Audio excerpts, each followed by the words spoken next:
अपना कांग्रेस का राजस्थान का प्रभारी आदरणीय सुखजिंदर रंधावा साहब, अपना राजस्थान विधानसभा में नेता प्रतिपक्ष आदरणीय टीकाराम जूली साहब, सम्माननीय ब्रिजेंद्र ओला जी, डबल सम्माननीय श्रवण कुमार जी, सभी विधायक साहिबान, सम्मानित मंच, जिला अध्यक्ष सुंडा जी और थे सगड़ा कांग्रेस का कर्मठ कार्यकर्ता नेता जगह माने मंच प्रदान करो, थाने सबसे पहली प्रणाम है, नमस्कार है सभी। भाषण देवा लायक थे ही तो बनाओ माने, इसलिए ए जगह मेटल लगा करा ना, थाके पानी करा, लेकिन आ रीत उल्टी होगी। कायदे से तो सड़ का थाने माथे ऊपर देना चाहिए, लेकिन मैं मंच पर बैठ थाके देवा लाग जावा। जगह दिन आ परिपाटी बदल जाए ना, भी दिनों मोदी जी तो कहे मैं 400 लियावा, मैं 450 लियावांगा। मारे कहावत ऐसा रंधावा साहब थे भी जाट हो कि जाट खयम न रह जाए लेकिन कयम न हो जाए। अब बिगड़े तो बिगड़े, सुधरे तो सुधरे के कई पे सुने। झुंझुनू की तो भाई जी परिपाटी है, ये थोड़ा सा मंदरा मंदरा चाल लियो तो केवरो जीवता रह जाए हमारा कांग्रेस और उन केंद्र में सत्ता में आ गया। मैं भी तो नाक्यों काटू हूं, प्रदेश अध्यक्ष हूं, पर छोटो कार्यकर्ता चाहे शिखर को वह और वह से हाथ जोड़ चला कि थे भाया थे बढ़ाओ भाई। दो चौधरी आ गया, मैं बतलाया कि सामने वो एक महाजन आवे, बाणियों आवे, बोले इन ठोका। बोले यार तेरू के खाए वो दूसरों के क्यों ठोका? बोले ना इन ठोका आज जचकी, बोले ये डूब गाला दो चार चला जो ही करना यार। एक जनों में शेठ जी से आई माई बात करवा लाग्यो, बोले बता मामाऊ चोखो कौन है, बढ़िया कौन है? अब वो बुनाऊ देखे इन्हें बताऊं जब वो आग काट ले, दूसरों लगे बता ठापाट, बुनन देखे नपो के बता ठापाट। सेठ जी देखो पसगा और आज दुख लाग सी। श्रवण जी ओला जी दोनों ही हा और पस को गोविंदो वाड़ियो हो। मैं वो सेठ बोलियो थे चोखा थे भला, थे चोखा थे भला। पीछे चाल तो गयो और एक कमरे मिलियो जो माए बटर फूटो झड़ लियो। बोले थे जानो थाको राम जाने, मैं तो मेरो बचाव करती हूँ। तो भाई जी थे चौका थे भला जचालियो ही काम ने। अरे लोकसभा पड़ी है झुंझुनू की, कांग्रेस ने दिवा दो। मैं तो थाका हाथ जोड़वाना है, मैं तो भाषण ठोकवाना आया ही। क्यों साहब यही जैसी मारे मैं कहो रंधावा साहब ने थोड़ी मारवाड़ी समझ में कम आवे, मजो तो पूरा आवे पर समझ में कम आवे, तो मैं हिंदी में बता दूं। मेरे विधानसभा क्षेत्र में जब मैं पहली बार एमएलए बना तो 34 वोटों से जीता था। 32,500 वोट आए। दिनेश जोशी जी के भी 34 ज्यादा आए और कम्युनिस्टों के भी 32,000 वोट आए, 29,000 वोट आए। तो 2-4 महीने बाद में भी एक बैठक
तो सर्दियों का मौका था, मैं उस बैठक में गया।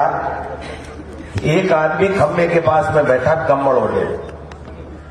तो मेरे पास साथ में जो कार्यकर्ता कांग्रेस के गए, उन्होंने उस आदमी को छेड़ा, क्या भगवाना अब थारी पार को नहीं पड़े, अब महाराज गेले आ जाओ। वो कॉमरेड को वोट दिया हुआ था, कम्युनिस्ट पार्टी को वोट दिया हुआ था। उस आदमी ने कंबल फेंका और कहा चाहे 10 बार हार जावा लेकिन थक सब में रहना। मैं क्यों बेटी का बाप है, तू मन और मराऊ हुए है कि मालो काम जचाऊ हुए। बोले कैसे? मैं क्यों, इसको ये कहने से ये आ जाएगा क्या? वो भी जाट है धनिया को। मैं क्यों, देखो भगवान जी सुनो मेरी बात। बोले क्या? मैंने कहा आपकी बार तो भगवान की मेहरबानी से मेरी 34 वोटों से लाज रह गई, लेकिन अगली बार अगर आप नहीं आओगे तो मेरी पार नहीं लगेगी, मैं चुनाव नहीं जीतूंगा। फटाक कम्बल दिया और ओढ़ के बोला अगर ऐसी बात करोगे तो अगली बार हम आपके साथ मिलेंगे और मेरे साथ आज की तारीख में भी। इसलिए अगर जीत वाली बात करनी है तो लोगों को ये कहना पड़ेगा, भाई हमसे कोई कमी रह गई, हम इसको दूर करेंगे, हम आपके सुख दुख में भागीदार बनेंगे, आपके साथ रहेंगे और आप लोग हमारी मदद करो। अगर आप मदद नहीं करोगे तो ये देश नहीं बचेगा, ये लोकतंत्र नहीं बचेगा, ये तानाशाह इस लोकतंत्र को खत्म कर देंगे और यहां पर किसी को बोलने की आवाजादी नहीं होगी और कोई काम की बात नहीं होगी। केवल और केवल संविधान की धज्जियां उड़ाई जाएंगी। अगर ये बात लोगों से करोगे विनम्रता से तो मेरी गारंटी है हम 25 में से 25 की बात तो नहीं करते, लेकिन 10, 12, 15 मोरिया जरूर बुला दे श्याम। आज झूठ पे झूठ, पेपर लीक, भ्रष्टाचार, अपराध, लाल डायरी, कटेवा लाल डायरी, कटे पेपर चोर, जिसके ईडी भेजा ना वो कॉलर ऊपर करके आपके आशीर्वाद से घूम रहा, किसी की माई ने दूध पिलाया है तो गिरफ्तार करो, अगर कोई गड़बड़ है तो गिरफ्तार करो। कल तक ही नेता कह रहे थे आरपीएससी भंग कर दो, राजेंद्र राठौड़ साहब कह रहे थे आरपीएससी भंग करो, सीपी जोशी कह रहा था आरपीएससी भंग करो, दूसरे नेता चिल्ला चिल्ला के कह रहे थे आरपीएससी भंग करो, और आज कह रहे हैं डोटासरा को ज्ञान होना चाहिए, आरपीएससी भंग होने वाली चीज नहीं है। ये तो हम भी कह रहे थे कि आरपीएससी भंग नहीं हो सकती, मत चिल्लाओ, मत झूठ बोलो। जो 615 लोग गिरफ्तार है ना, वो कांग्रेस पार्टी ने किए, इनकी ईडी ने नहीं किए, इनकी एजेंसियों ने नहीं किए। आज बाबूलाल कटारा अंदर बैठा है तो हमारी सरकार ने पकड़ा, हमारी सरकार ने अंदर किया है। अगर रीट की एग्जाम की पेपर आउट हुआ तो सलाखों के अंदर कांग्रेस की सरकार की पुलिस ने, हमारी सरकार ने अंदर किया, इन्होंने अंदर नहीं किया। आज बड़ी बड़ी बातें कर रहे थे, हम तो उस वक्त भी कह रहे थे कि कानून बनाओ, देश की समस्या है पेपर लीक।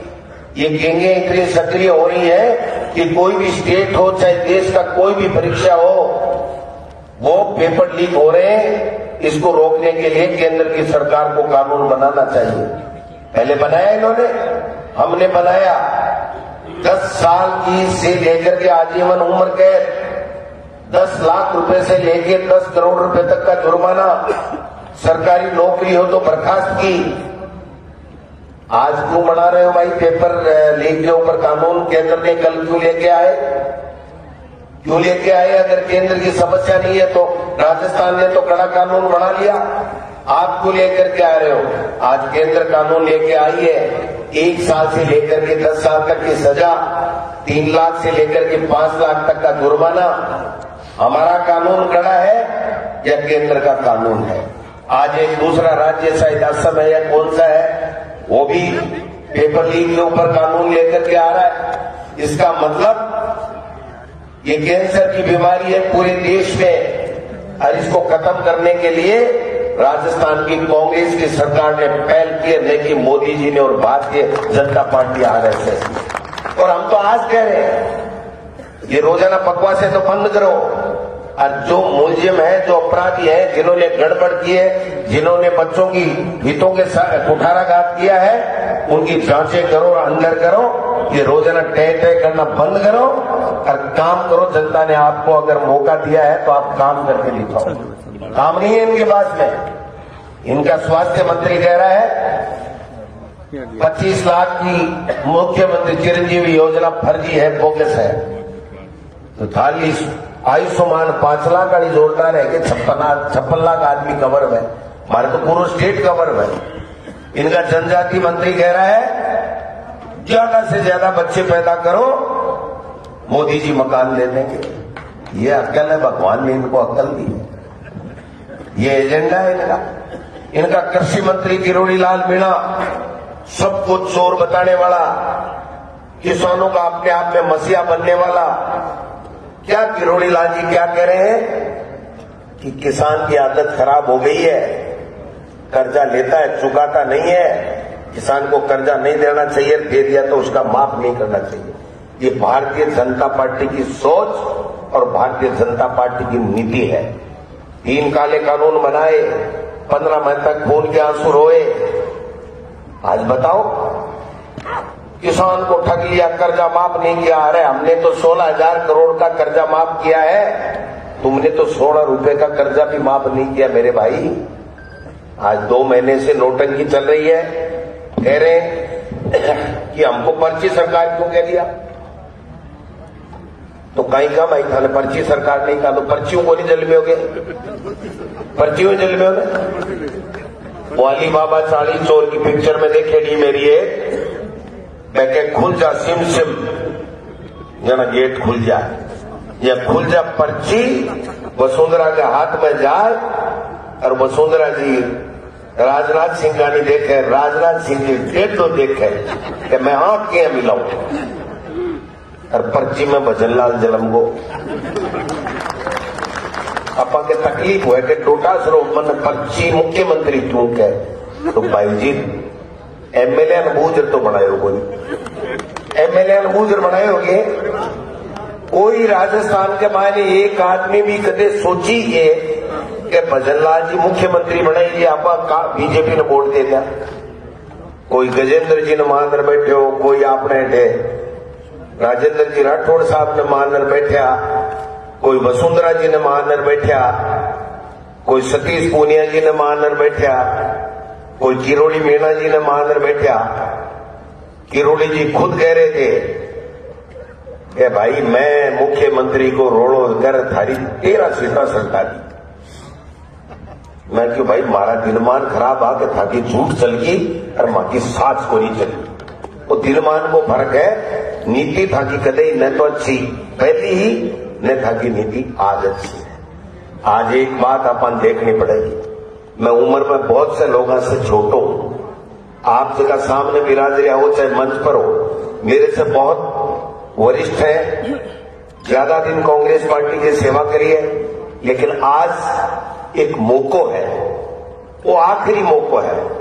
अगर आप अब भी एक नहीं व्या समझा नहीं, तेरी मेरी में रिया, घमंड में रिया, ईगो में रिया, अगर नहीं समझ काम करो तो अगर मोदी दोबारा आएगो तो देश में कोई चुनाव नहीं हुएला। अगर देश में कोई चुनाव नहीं हुएला, कल लोकसभा में कह दिया है इतने बड़े बड़े फैसले होंगे, इतने बड़े बड़े फैसले होंगे। फैसला तो अभी की रही है, देश के और दुनिया के इतिहास में एक ऐसा कानून लेकर के आए मोदी जी जो राज्यपाल के साइन हो गए लोकसभा राज्यसभा में पारित होने के बाद में, और उस महिला आरक्षण कानून का पता नहीं है ये लागू कब होगा। ये देश और दुनिया के इतिहास में कहीं भी नहीं है कि कानून पे राष्ट्रपति के साइन हो गए और वो कानून कब लागू होगा किसी को अता पता नहीं। वरना कानून हम लेकर के आए थे, right to education, right to information, right to food, MNREGA कानून हम लेकर के आए। आज उन कानूनों की कोई बात नहीं करता। एक कानून ले आया, 500 का नोट बंद करा, 1000 का बंद करा, 2000 का चलावा, 6 साल चला, कौन से क्या 6 साल बाद मैं भी बंद दूंगा। ये समझ लो पड़ेगा। एक दूसरे से अब आपने तो सबसे बड़ी बीमारी आई है कि मैं बंटो ये मैं के चक्कर के मायने आप 40-50 में आएगा भाई जी।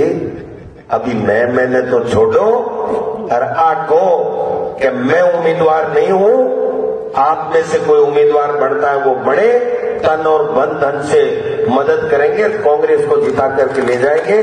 तब तो देखो हमको लोग पूछेंगे नहीं, लोग आने वाला इतिहास में ये जो बच्चे हैं ना, ये कहेंगे आपने क्या दिया हमको। चौड़े पजामे पहनते थे, धोबी के पैसे खर्च करते थे, बड़े बड़े फेंटे हम पहनाते थे, आपने हमको दिया क्या। उस कांग्रेस को धरातल पे पहुंचा दिया। वो ये कहेंगे जिस कांग्रेस ने इस देश को आजादी दिलाई थी, शहीद हो गए लेकिन पीछे मुड़ के नहीं देखा। अगर आज की तरह जिस प्रकार से तानाशाह सरकार केंद्र में काम कर रही है, उससे भी ज्यादा तानाशाह अंग्रेज थे। उस अंग्रेजों से अपने बाप दादाओं ने, अपने पूर्वजों ने लोहा लिया और इस देश को आजाद कराया। क्या हम इस मोदी को सत्ता से नहीं हटा सकते? इस तानाशाह को नहीं हटा सकते? क्या इन झूठों के बादशाह को नीचे नहीं गिरा सकते? क्यों नहीं कर सकते? सिर्फ एक जज्बे की जरूरत है। और रंधावा साहब की झुंझुनों की धरती है, वीरों की, शहीदों की, सैनिकों की धरती है और ये किसानों की धरती है। ये आज जो मंच बैठा है इसने तय कर लिया लोकसभा चुनाव में कांग्रेस जीतेगी। तो मैं आपको गारंटी देता हूं प्रदेश अध्यक्ष के नाते कि 101% ये सब बैठे हैं, कांग्रेस यहां से जीत करके जाएगी, इसमें कोई दो राय नहीं है।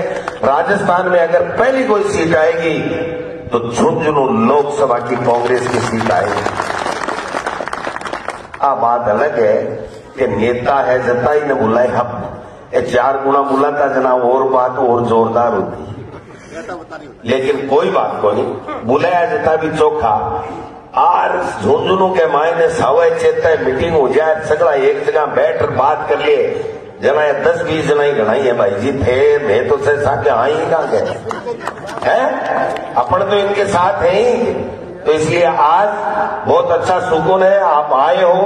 आप पंजाब यहां से जीत कर का मिशन जो लेकर के आए थे, जीत की खुशखबरी लेकर के जाओ। ये सब इनके चेहरे, इनकी बातें, इनका जज्बा, इनकी ऊर्जा, इनकी उत्साह, इनकी जो पार्टी के प्रति समर्पण का भाव है, ये बता रहा है। क्योंकि मैं पड़ोस का यूं कोई दूर का नहीं हूं। ये जब तय कर लेते हैं कि हमको तेरा मेरा छोड़ करके कांग्रेस को जिताना है, तो झुंझुनू में कोई माई का लाल नहीं है जो यहां भारतीय जनता पार्टी जीत जाए। अरे तो भाई जी जगह बढ़िया जगह नहीं, डब्बा पैक कर मोदी उठा भेज दिया है। और रीटा जी चौकी फाइल सल्टा दी, सल्टाई ना, बड़ी बात करता मैं से जो मैं मेड़ दी बेटी को नहीं है। नहीं मैं खुद ही कहे वो एक बात पूछो, ठकड़ा को भी ठीक कर दिया, बेटे का बाबू मकड़ो आ जाएगा वो ठीक करो ना, आ जाओ ठीक कर दियो। और थे सगड़ा जगह तन मन से जगह भावना से आशीर्वाद देवा बैठे हो कांग्रेस ने। तयशुदा बात है कि कांग्रेस जीतेगी, लेकिन आपने सोचना पड़ेगा। ए जगह कह रहे हैं रोजीना के रोजीना बीजेपी राजस्थान में है ही वो नहीं, 39% वोट कम नहीं हुए। आपकी सरकार की योजना में कोई कमी नहीं। बोलो क्या क्यों हो, मैं क्यों भाई क्यों लोग खोटो, क्यों लोहार की चोट खोटी और बर्तन बिगड़ गो। कमी कोई नहीं, मतलब कमी आपने में ढूंढो, दूसरे में ढूंढने की दरकार को नहीं। 100% सही फैसला हो जाए, कोई गारंटी नहीं ले सकते, कोई गारंटी नहीं ले सके। हो सके कि कोई राजस्थान के मायने का फैसला 10 जगह और बेहतर फैसला हो सका पा एक अलग बात है। लेकिन अब 25 लोकसभा क्षेत्र के मायने आप सब लोगों की राय से, आप सबके आशीर्वाद से बढ़िया नामा को चयन करांगा। बढ़िया थे लोग जिया था की भावना बोलेगी, वो फैसलों कर आला कमान ने बतावांगा।